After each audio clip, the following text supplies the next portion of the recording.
हरे कृष्णा। मैं आपको चैत्र मास की कामदा एकादशी का महात्म्य सुनाने जा रही हूँ।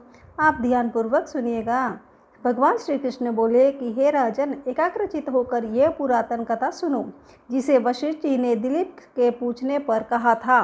दिलीप ने पूछा, भगवान, मैं एक बात सुनना चाहता हूँ। चैत्र मास के शुक्ल पक्ष में किस नाम की एकादशी होती है? वशिष्ठ जी बोले कि हे राजन, चैत्र शुक्ल पक्ष में कामदा नाम की एकादशी होती है। वह परम पुण्यमयी है। पाप रूपी ईंधन के लिए तो वह दावानल ही है। प्राचीन काल की बात है, नागपुर नाम का एक सुंदर नगर था, जहाँ सोने के महल बने हुए थे।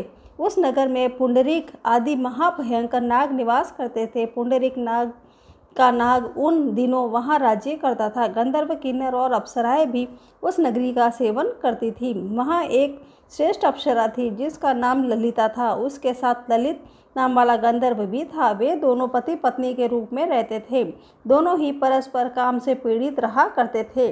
ललिता के हृदय में सदा पति की ही मूर्ति बसी रहती थी और ललित के हृदय में सुंदरी ललिता का नित्य निवास था। एक दिन की बात है, नागराज पुंडरीक राज्यसभा में बैठकर मनोरंजन कर रहा था।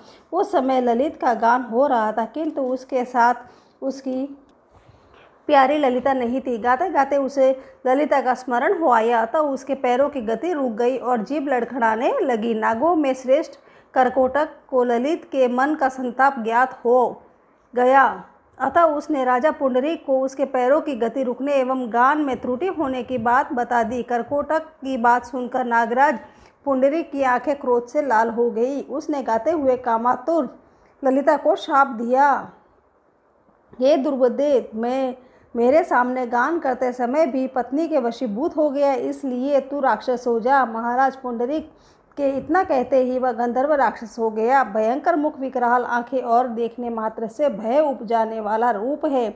ऐसा राक्षस होकर वह कर्म का फल भोगने लगा। ललिता अपने पति के विकराल आकृति देख मन ही मन बहुत चिंतित हुई। भारी दुख से कष्ट पाने लगी। सोचने लगी कि मैं क्या करूं, कहाँ जाऊं, मेरे पति पाप से कष्ट पा रहे हैं। वह रोती हुई घने जंगलों में पति के पीछे पीछे घूमने लगी। वन में उसे एक सुंदर आश्रम दिखाई दिया, जहाँ एक शांत मुनि बैठे हुए थे। उनका किसी भी प्राणी के साथ वैर विरोध नहीं था। ललिता शीघ्रता के साथ वहाँ गई और मुनि को प्रणाम करके उनके सामने खड़ी हुई, और मुनि बड़े दयालु थे। उस दुखिनी को देखकर वह इस प्रकार बोले कि हे शुभे, तुम कौन हो, कहाँ से आई हो, मेरे सामने सच सच बताओ। ललिता ने कहा कि हे महामुने, वीरंधवा नाम वाले एक गंधर्व है। मैं उन ही महात्मा की पुत्री हूँ। मेरा नाम ललिता है। मेरे स्वामी अपने पाप दोष के कारण राक्षस हो गए हैं। उनकी यह अवस्था देखकर मुझे चैन नहीं है। हे ब्राह्मण, इस समय मेरा जो कर्तव्य हो वो बताइए। विप्रवर, जिस पुण्य के द्वारा मेरे पति राक्षस भाव से छुटकारा पा जाए उसका उपदेश कीजिए। ऋषि बोले कि हे भद्रे, इस समय चैत्र मास के शुक्ल पक्ष की कामदा नामक एकादशी तिथि है, जो सब पापों को हरने वाली और उत्तम है। तुम उसी का विधि पूर्वक व्रत करो और इस व्रत का जो पुण्य हो उसे अपने स्वामी को दे डालो। पुण्य देने पर क्षण भर में ही उसके शाप का दोष दूर हो जाएगा। राजन, मुनि का यह वचन सुनकर ललिता को बड़ा हर्ष हुआ। उसने एकादशी को उपवास करके द्वादशी के दिन उन ब्रह्मर्षि के समीप ही भगवान वासुदेव के श्री विग्रह के समक्ष अपने पति के उद्धार के लिए यह वचन कहा कि मैंने जो यह कामदा एकादशी का उपवास व्रत किया है, उसके पुण्य के प्रभाव से मेरे पति का राक्षस भाव दूर हो जाए।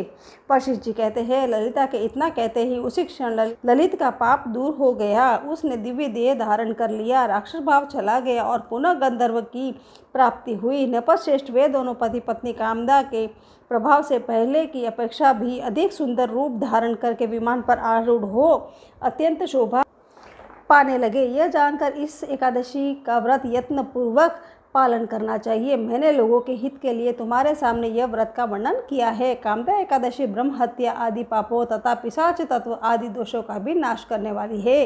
राजन, इसके पढ़ने और सुनने से वाजपेयी यज्ञ का फल प्राप्त होता है। इस प्रकार मेरी ये कहानी और महात्मा पूरा हुआ। हरे कृष्णा।